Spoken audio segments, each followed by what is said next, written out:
बोलिए सद्गुरुदेव भगवान की,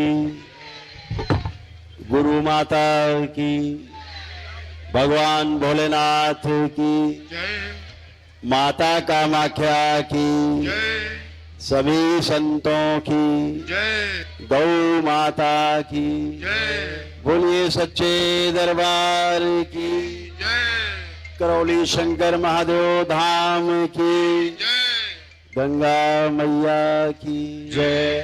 हर हर महादेव।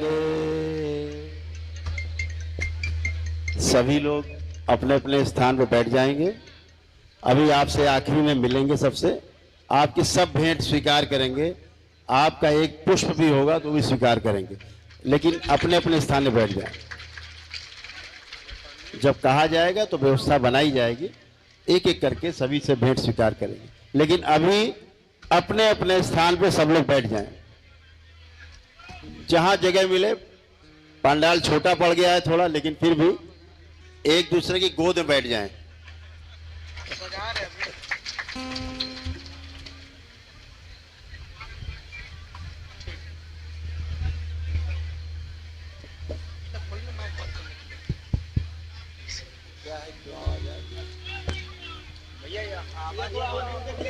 आवाज अपनी ठीक करो भाई, क्या हुर हुर कर रहे हो तुम?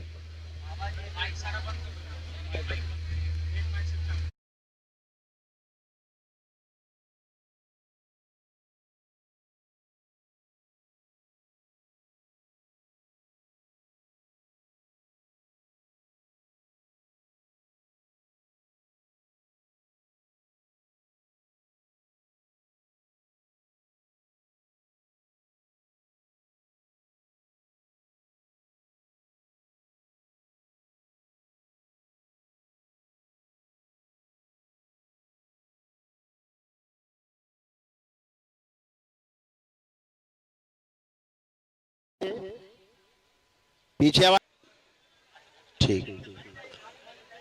दरबार में आप सभी का बहुत बहुत स्वागत है।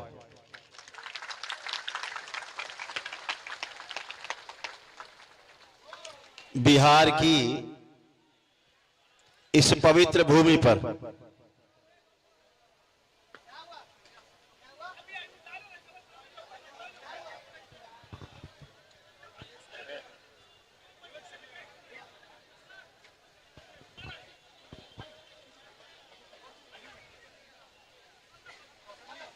भगवान बुद्ध और भगवान महावीर की इस तपस्थली पर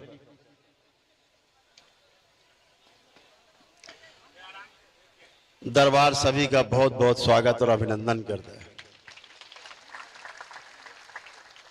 मंच पर उपस्थित, मंच के सामने उपस्थित, आसपास अगल बगल उपस्थित सभी दरबार के भक्त योगी, दरबार की ओर से, मां बाबा की ओर से बहुत बहुत प्रेम, बहुत आशीर्वाद। आप और आपका परिवार सदैव स्वस्थ और सुखी रहे, प्रसन्न रहे, मस्त रहे, स्वस्थ रहे।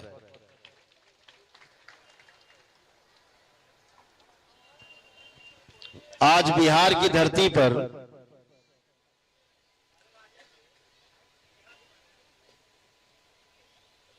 आने का सौभाग्य प्राप्त हुआ।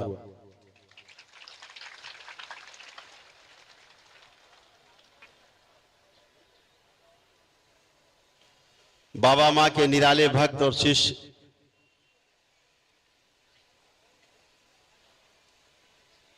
जिन्होंने इस खूबसूरती से आपके लिए सारे इंतजाम किए हैं, पूरी जो शंकर सेना और दरबार के जो भक्त और शिष्यों ने मिल करके ये व्यवस्था की है, उन सभी को बाबा मां की ओर से बहुत बहुत प्रेम, बहुत आशीर्वाद।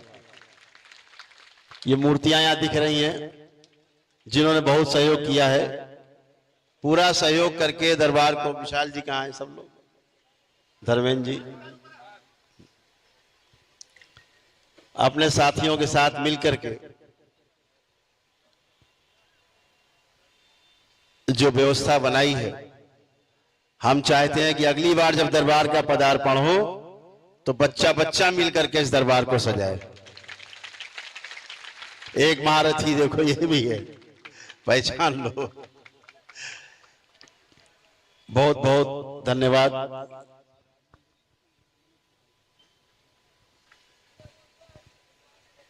तो धर्मेंद्र जी और मनोज चौधरी जी और विशाल, सभी लोग, इनके सभी साथी सहयोगी बहुत लोग यहाँ उपस्थित है। सभी को बहुत बहुत साधुवाद, बहुत धन्यवाद कि दरबार को आपने सजाया और यहाँ पटना में, बिहार की राजधानी में, भगवान बुद्ध और महावीर की तपस्थली में ये दरबार आपने सजाया है। बहुत बहुत प्रेम, बहुत आशीर्वाद दरबार की ओर से आप सबको विशेष रूप से।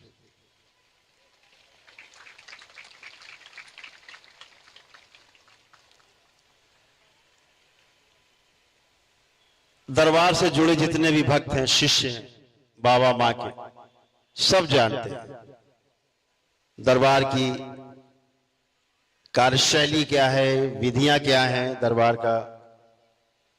दरबार की शक्तियां क्या हैं। समाज को संदेश देना चाहते हैं कि प्रत्येक मनुष्य, प्रत्येक मानव का अर्थ बच्चा भी, जवान भी, बुजुर्ग भी, महिलाएं भी, बच्चियां भी, सब मिलाकर के सबको मानव कहा गया। प्रत्येक मानव सुख की चाहना रखता है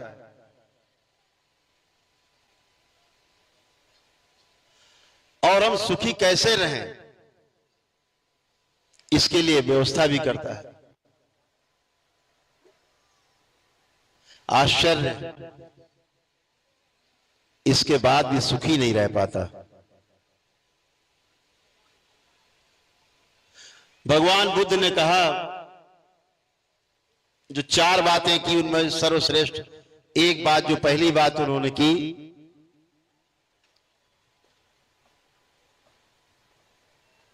अपने शिष्यों से कहा कि पूरे संसार में प्रत्येक मानव में दुख है,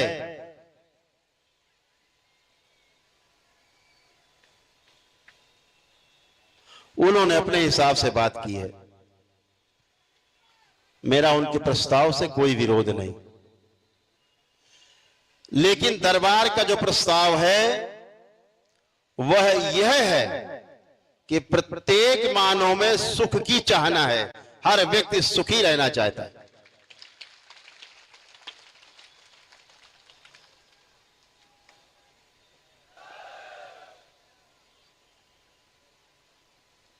सुखी रहा कैसे जाए,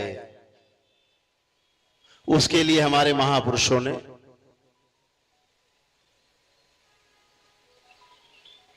तमाम विधियां, तमाम जप तप अनुष्ठान, ध्यान साधना, तमाम मार्ग बताए।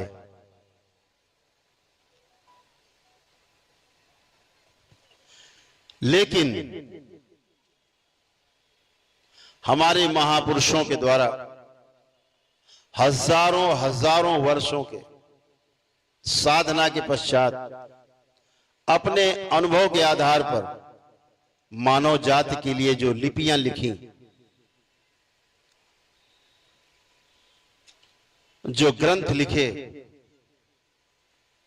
पुराण शास्त्र, गीता, श्रीमद् भागवत गीता, श्री रामचरितमानस, सारे उपनिषद पुराण सब लिखे गए। लेकिन हम उनकी मंशा को समझने में चूक कर जाते हैं। शब्दों से भाव को,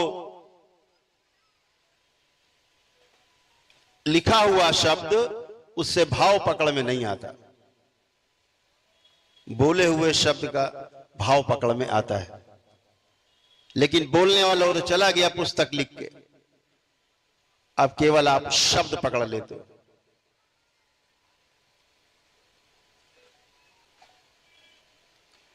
जब आप शब्द पकड़ लेते हैं, यहीं से समस्या शुरू होती है।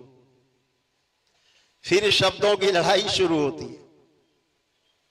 आपने शब्दों का कुछ बना रखा है मान, किसी दूसरे ने कोई और शब्द का, उसी शब्द का कोई और अर्थ लगा रखा है। इसीलिए श्रीमद् भागवत गीता की लगभग 5,500 से ज्यादा महापुरुषों ने भिन्न भिन्न प्रकार की टीकाएं लिखी हैं। यानी श्लोक एक और उसके उत्तर 5,500। मनुष्य भ्रमित नहीं होगा तो होगा क्या?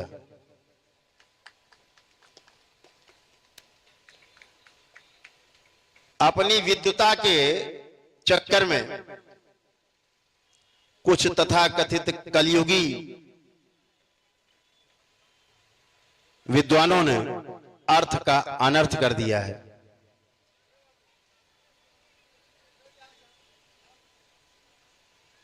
पूरी मानव जाति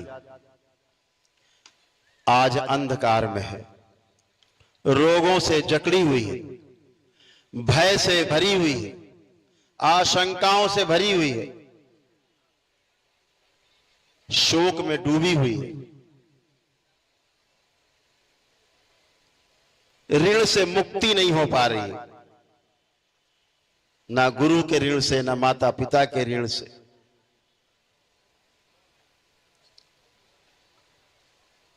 मुक्ति नहीं हो पा रही है। पितरों की मुक्ति भी उल्टे सीधे कर्मकांडों के कारण नहीं हो पा रही। उनकी स्मृतियां भी हमारे कुल में तैरती रहती हैं। उन स्मृतियों के कारण भी हम स्वस्थ नहीं रह पा रहे। हमारे पितरों की स्मृतियां स्वयं हमारी इस जन्म की और पिछले तमाम जन्मों की स्मृतियां जो स्टोर हैं हमारे चित्त में, हमारे कारण शरीर में, वो जीने नहीं देती। इसके बिना पितृ की मुक्ति हुए और पितृ की मुक्ति के पश्चात पितरों की स्मृतियों से मुक्ति हुए बिना शारीरिक, मानसिक और आध्यात्मिक कष्ट नहीं जाने वाले चाहे जितने उपाय कर लीजिए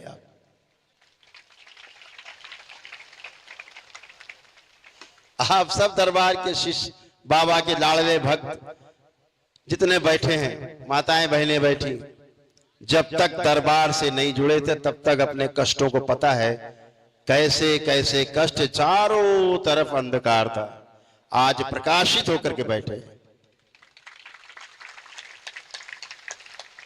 और ये प्रकाश केवल इसलिए नहीं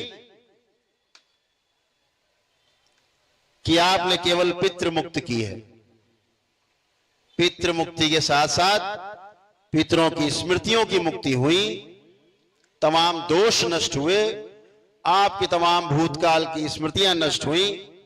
दरबार से जुड़े आप, स्वस्थ होने के बाद दरबार के साथ जुड़ करके, बाबा के साथ जुड़ करके, मां के साथ जुड़ करके कृतज्ञता स्वरूप उनकी शरण में सदा के लिए समर्पित हो गए। हजारों दीक्षित भक्त,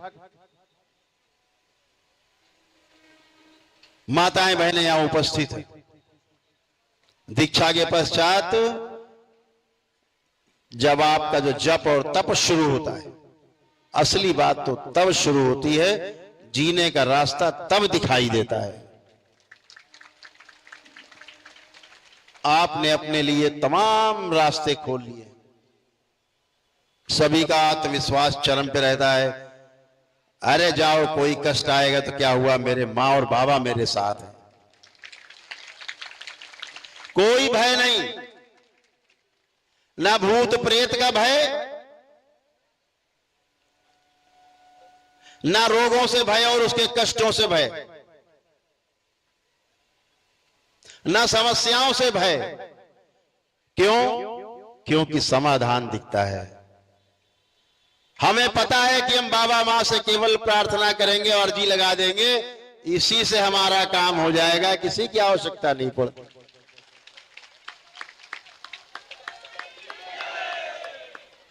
यह वैदिक प्रक्रिया का प्रभाव है।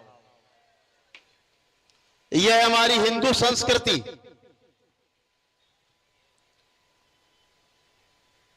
जो हमारे वैदिक विधि विधान पर चलती है, वेद के आधार पर चलती है, शास्त्रों के आधार पर चलती है।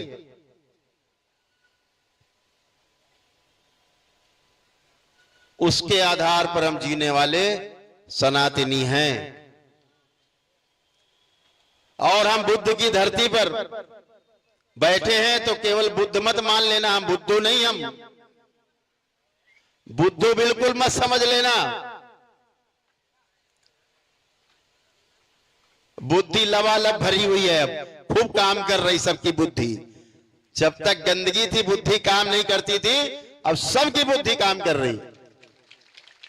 अब आप बुद्ध होकर के बैठे हैं, बुद्ध की तरह होकर के बैठे हैं। क्यों? तमाम लोग जो दावा करते हैं, तमाम अनुयायी लोग,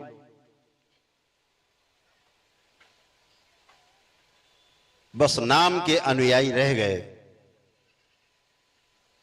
लेकिन दरबार के एक एक बच्चे में ले, महिलाओं में, पुरुषों में, जो दरबार से जुड़े हैं, जब ध्यान साधना करते हैं तो एक भी कामुक विचार, एक भी नकारात्मक विचार नहीं आता। यह दरबार की शक्ति है।